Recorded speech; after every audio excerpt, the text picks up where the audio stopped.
Better for this wonderful invitation. Last time I was here in Belgrade 3 years ago, invited by Peter, but also by Professor Babic, Slobodan, and my guardian angel, Adriana, was there to help me.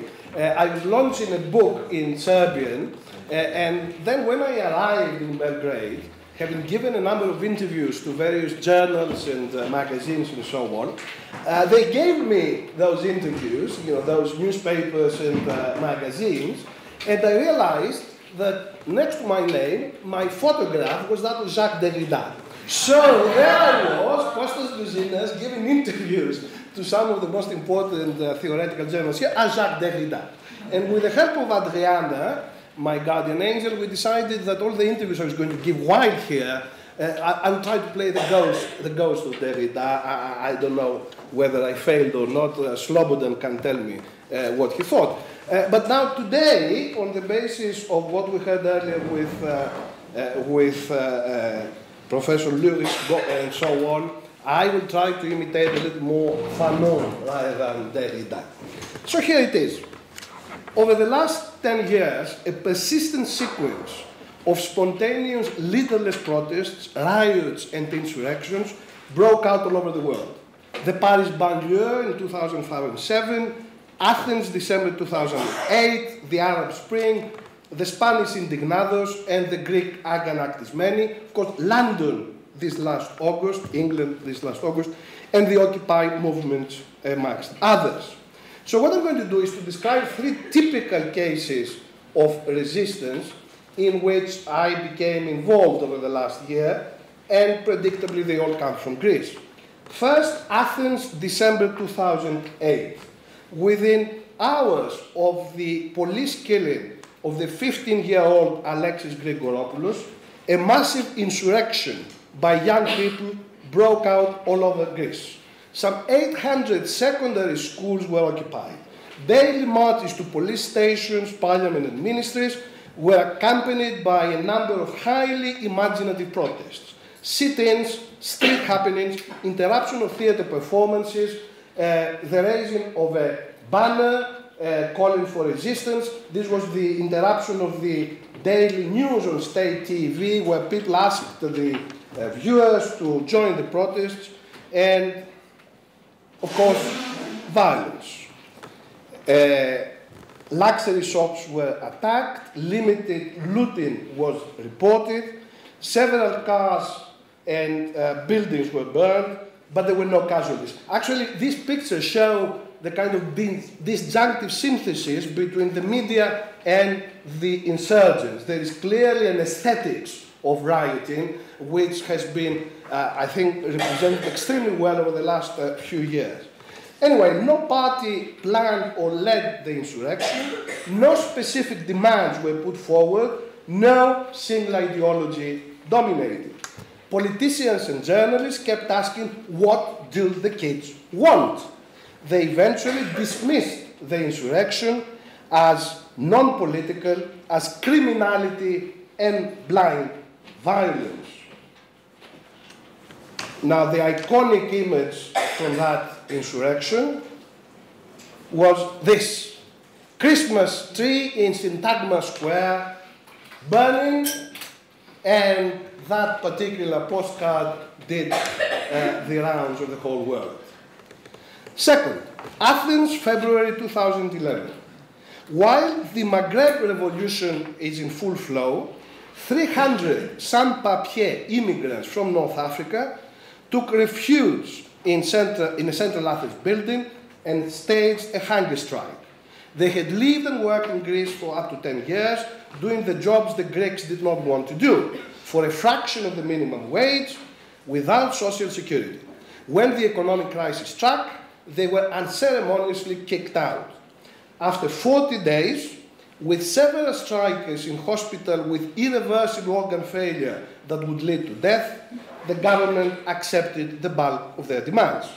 Third, on May 25, a multitude of men and women of all ideologies, ages and occupations, including many unemployed, calling themselves Agan Aktismeni Indignados, started occupying the central square of Athens, Syntagma or Constitution Square, opposite Parliament, in opposition to the catastrophic measures imposed by the IMF and the European Union.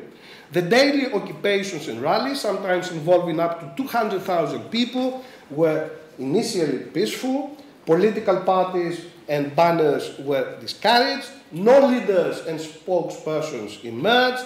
No statements were given to the press except for those formal resolutions adopted by the Assembly. The parallels with the classical Athenian agora, which met only a few hundred meters away, were striking. In daily assemblies, speakers were given a number and were called to the platform if their number was drawn, a reminder that most office holders in classical Athens were selected by lots. The speakers stuck to strict 2-minute slots to allow as many speakers as possible to contribute. The topics range from organizational matters to economic and social alternatives, constitutional reform, and political philosophy. In well-organized weekly debates, invited economists, lawyers, and political philosophers presented alternatives for tackling the crisis.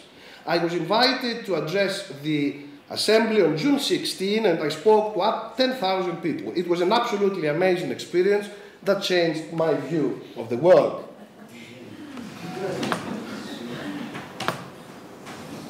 Ariane Muskin, Le Théâtre du Soleil, was there in Athens, in Syntagma, the day I was there, and she gave a wonderful street performance of a particular presentation of justice. Okay, that is enough. Now I'm getting to my theoretical stuff. Rights and human rights have not been conspicuous in any of the great resistance movements that are developing around the world. Why is that?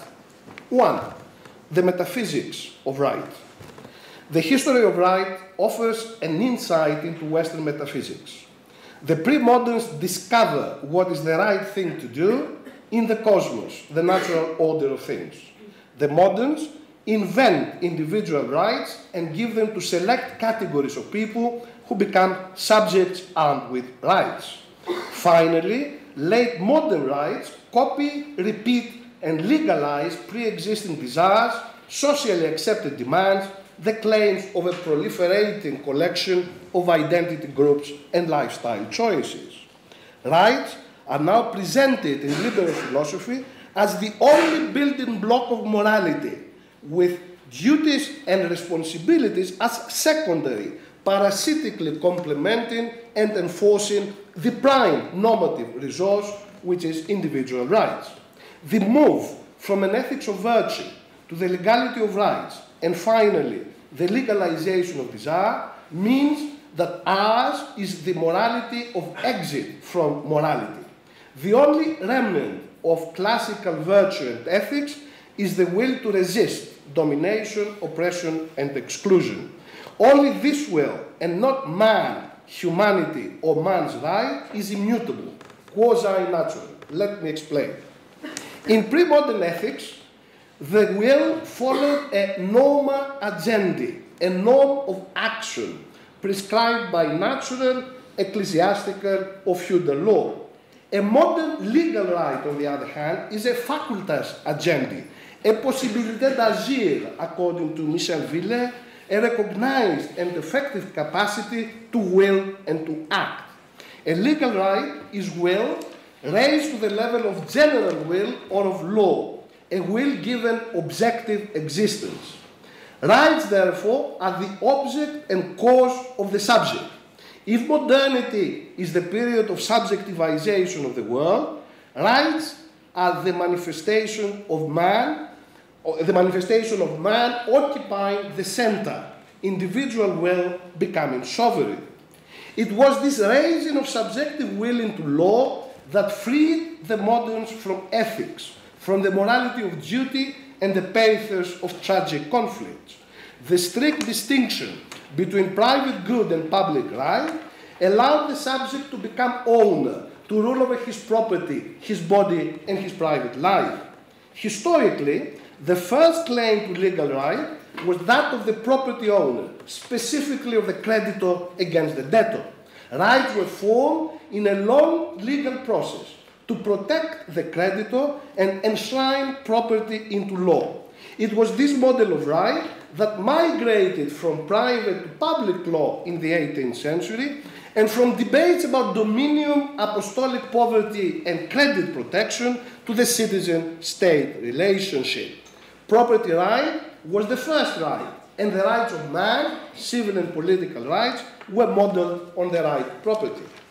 Modern right, therefore, whether private or public, the right to property or to free speech, appears as one, individual, undivided, and indivisible.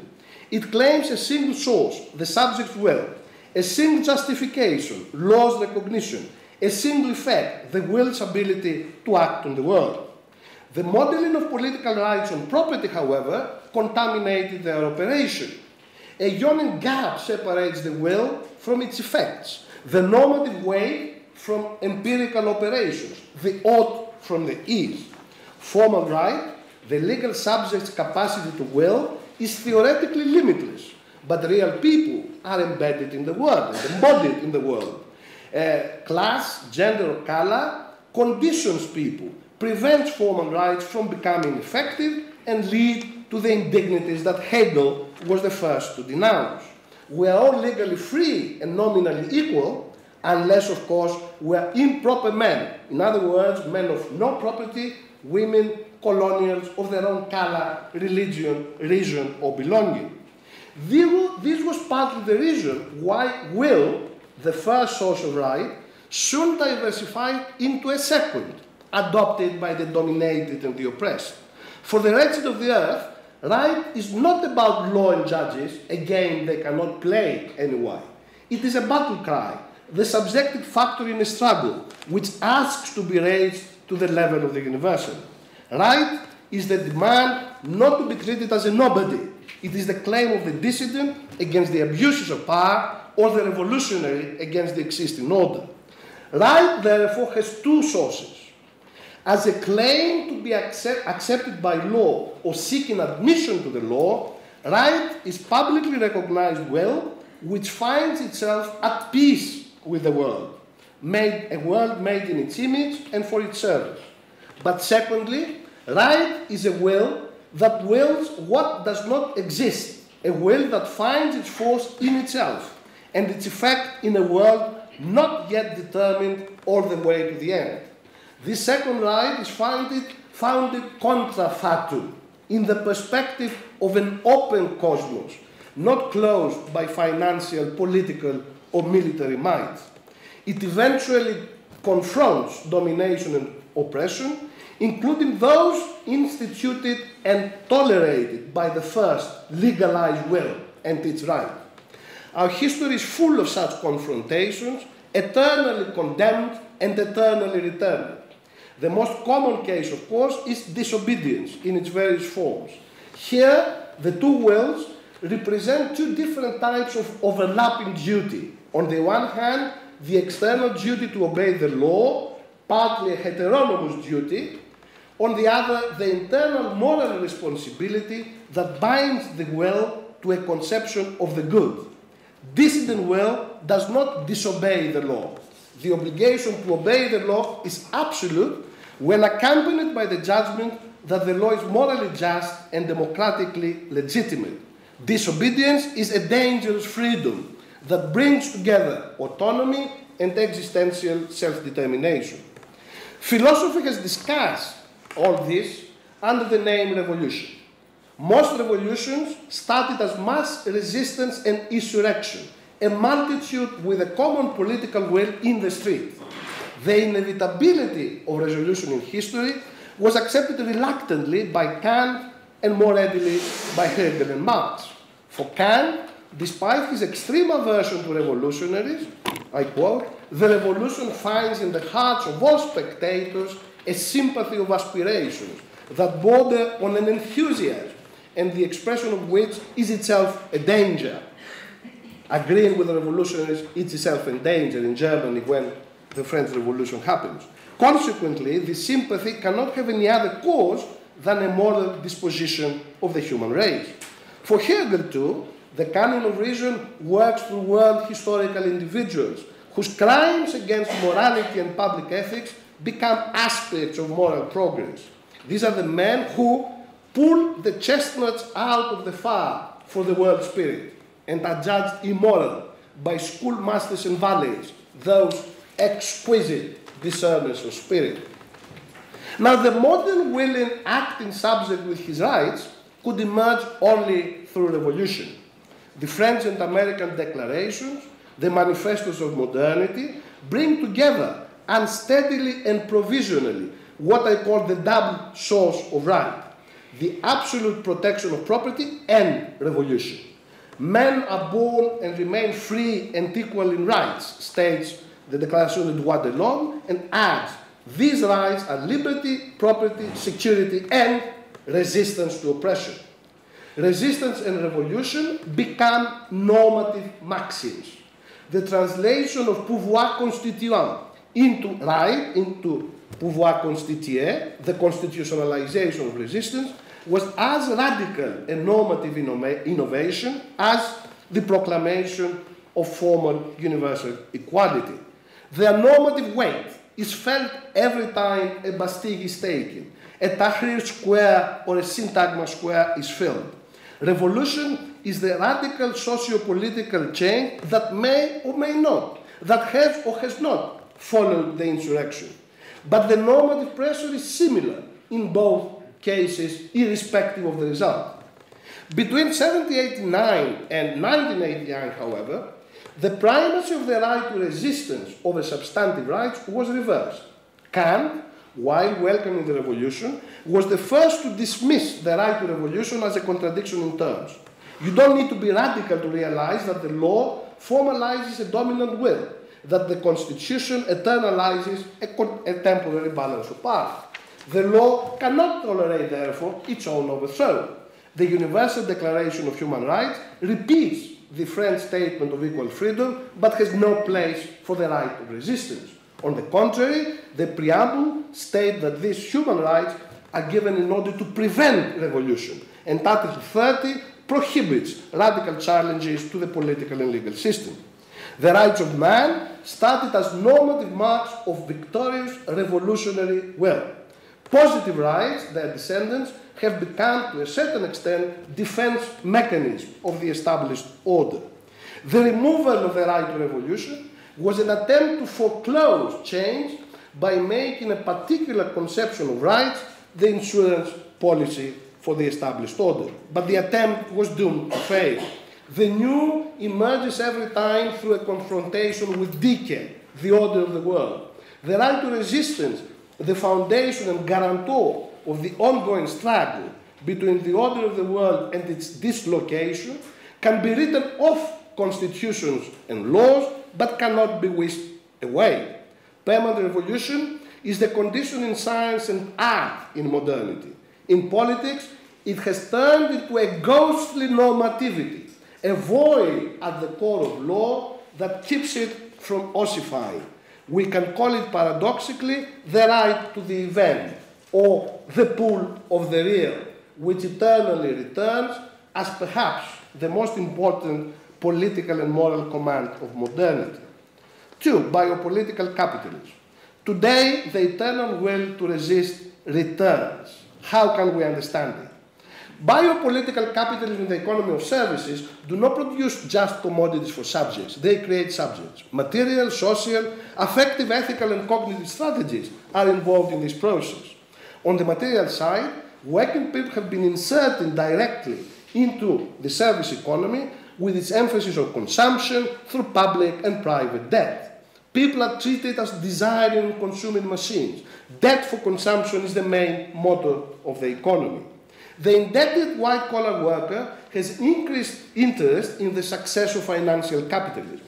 She has accepted that freedom of consumer choice and personal responsibility are the main criteria of success. Every desire can become an entitlement. Every I want X, I have a right to X. But this atomization of the population is also the Achilles heel of late capitalism, and we see it in all these insurrections all over the world. The worker can withdraw abruptly and even violently if one of the links in the integration chain breaks and the overall psychological and ideological architecture collapses. It happens through the sudden loss of a job, major deterioration in conditions of life or expectations, attack on personal or national dignity, frustration of desires or promises.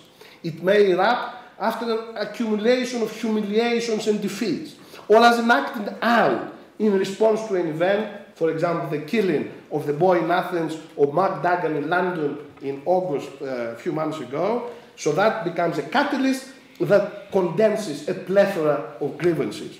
We cannot predict when the next eruption will happen, but we know that it will certainly will. Biopolitical right. Resistances, of course, differ from place to place and are partly shaped by the legal landscape and the proliferating rights of late capitalism. The legal system has changed in two complementary ways. Most areas of private activity are implicitly legalized, while public services and utilities are released from their redistributive aims and given over to the stricter disciplines of private profit and the market. The modern legal system abandons the unrealistic claim that it forms a consistent system of norms and starts resembling an experimental machine, full of parts that came from elsewhere, strange couplings, chance relations, cogs and levers that aren't connected, that don't work, and yet somehow produce judgments, prisoners, sanctions, and so on. Whether they originate in private managers, bond and stockholders, or legislators and state bureaucrats, rules are no longer the democratic expression of sovereignty or the liberal formalization of morality, but purely utilitarian instruments of governance.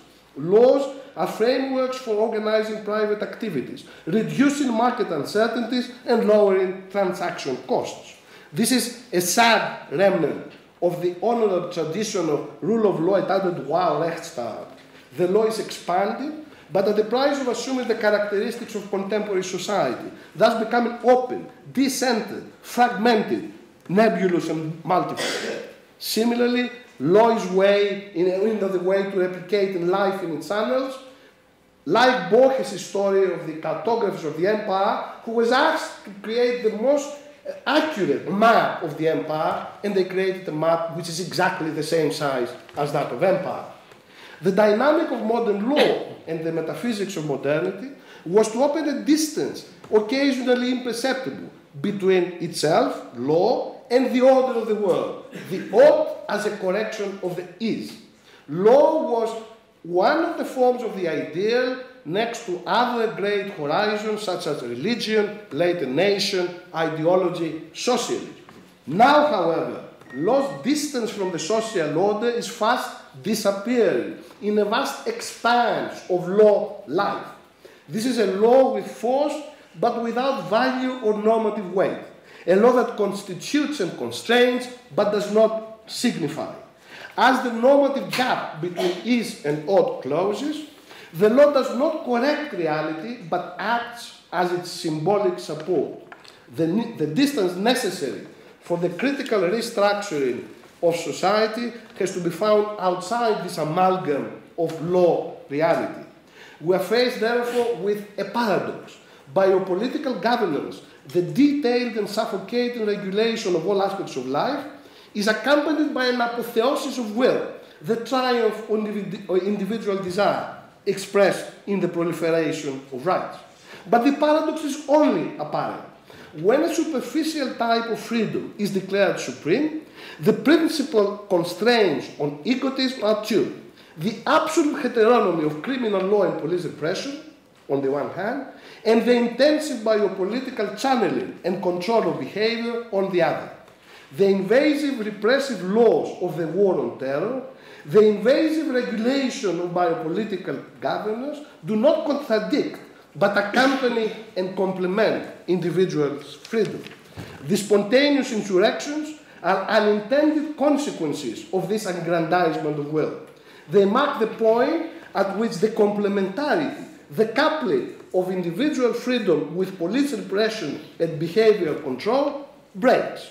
In an internal torsion, will feeds off and turns against itself, against its own source and its own effects. Right rebels against rights. Massive and even violent disobedience disarticulates actions from the political economy of consumption and debt, undermines the moral economy of personal responsibility and alleged freedom of choice, violates regulatory law, and disrupts the proclaimed continuum between law and justice. Disobedience easily morphs into insurrectionary upheavals, transformed from a personal moral act to a collective emancipatory practice. This is the context for the second source of right, the battle cry of the excluded, to emerge again. Biopower controls conduct and emotions and is relatively indifferent towards ideas. This means that traditional theories of ideology have lost some of their purchase as affect, bodily discipline, behavior, and comportment become more important for system integration than ideological alignments. If hegemony operates as control of conduct, counter-hegemony attacks the channeling or control of conduct and undermines dominant behavioral patterns. The stake and side in all these insurrections we see around the world is desubjectification and the creation of new subjectivities. Contemporary resistance manifests this new landscape. Our three cases exemplify the will to resist of the non-human, the biopolitically excluded, finally the democratically invisible. The immigrants realize that minimum humanity is created through what they lack, le papier, documents, files. In a biopolitical world, life is registered life. Undocumented life is not recognized. To retrieve their life from this administrative void, from its absence in the archive, they had to come to the threshold of death. For the radically excluded, to become human, you must be prepared to die. This is a late modern reversal of the master and slave dialectic. It is the virtual slave who must risk life in order to be raised to the level of humanity. In doing so, the sans-papiers became martyrs, in other words, witnesses and sacrificial victims. They confirmed that human rights do not belong to humans, but construct a gradated or graded humanity between the fully human, the lesser human, and the non-human. The December insurrection, the violent kids, which is happening all over the world, these were supposedly apolitical insurrection, was a reaction, I believe, to the combination of neoliberal capitalism, the society of rights with this enthronement of will and repression. The insurgents were people excluded from formal politics, whose interests are never heard, accounted, or represented. Theirs was politics at degree zero. They did not demand anything specific. They are an example of Jacobson's phatic expression. They simply said, enough is enough. Here we stand against. Being invisible, outside the established order, whatever speaks is accepted and so on, people who exist socially but not politically must perform their existence. We the nobodies, they were saying, the school kids, the suffering university students, the unemployed and unemployable are everything. We, the nobodies, are everything. We are the universal against those who have always interpreted their particular interests as universal. By becoming visible, they changed its parameters and accelerated the disintegration of political elite. This week, the newspaper Guardian in London has the results of a huge research project, the largest of its kind ever, on the London riots of last August. It was carried out by sociologists at the London School of Economics and Guardian journalists. Against what the government said then, and many commentators, again, gangs, blind violence, criminality, what this amazing research project showed was that these, again, were political riots and political insurrection. The first three and the major causes of riots, according to the sample used, was first inequality, second police repression, and third the lack of educational opportunities as a result of government policies. It was again political. This is politics at degree 0, I call it. We have to get used to it. Political science does not understand it, a certain class analysis cannot understand it, but this is the politics as it will be happening from now on in the advanced capitalism. Finally, syntagma, the indignados. This was counter-hegemonic will of disenfranchised citizens. Standing opposite parliament, the outraged attacked the corruption of the political elites and the decay of the representative democratic system. But they also prefigured how a new institutional structure might introduce aspects of direct democracy 200 years after its invention and indeed now during its ossification. Syntagma organized under a strict axiom of equality. Whoever is in the square, everyone and anyone, is entitled to an equal share of time to put across their views. The views of the unemployed and the university professor are given equal time, discussed with equal vigor, and put to the vote for adoption. Here, the right to resistance joins equality, the second great revolutionary right of the French Revolution, and changes equality from a condition norm into an unconditional axiom. People are free and equal. Each counts as one in all relevant groups. Equality is not an objective or effect, but the premise of action. Whatever denies this simple truth creates a right and duty of disobedience. I finish. Unlike civil disobedience, democratic disobedience is collective.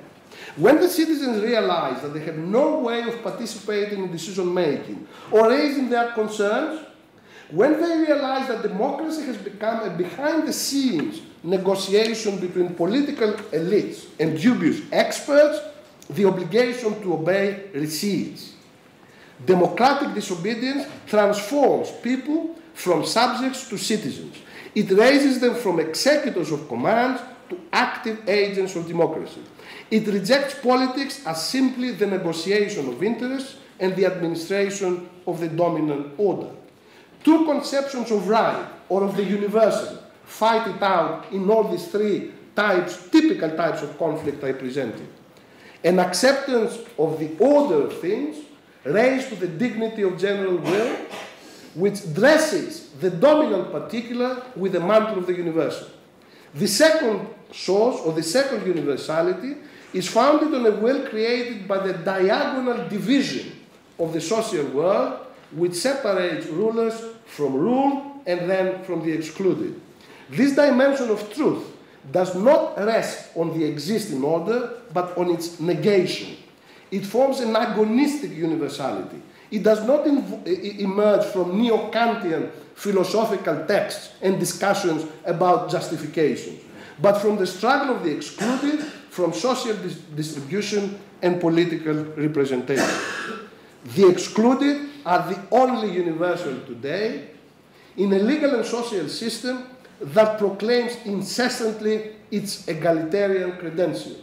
Civil disobedience and democratic counter-hegemony, therefore, disarticulate actions, behaviors, and comportment from the political economy of services, undermines the political economy of responsibility, and transforms a personal moral act, disobedience, to collective emancipatory practice.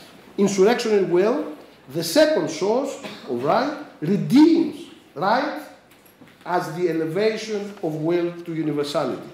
The biopolitical project to control individual bodies and minds and turn people into a pliant body politic fails.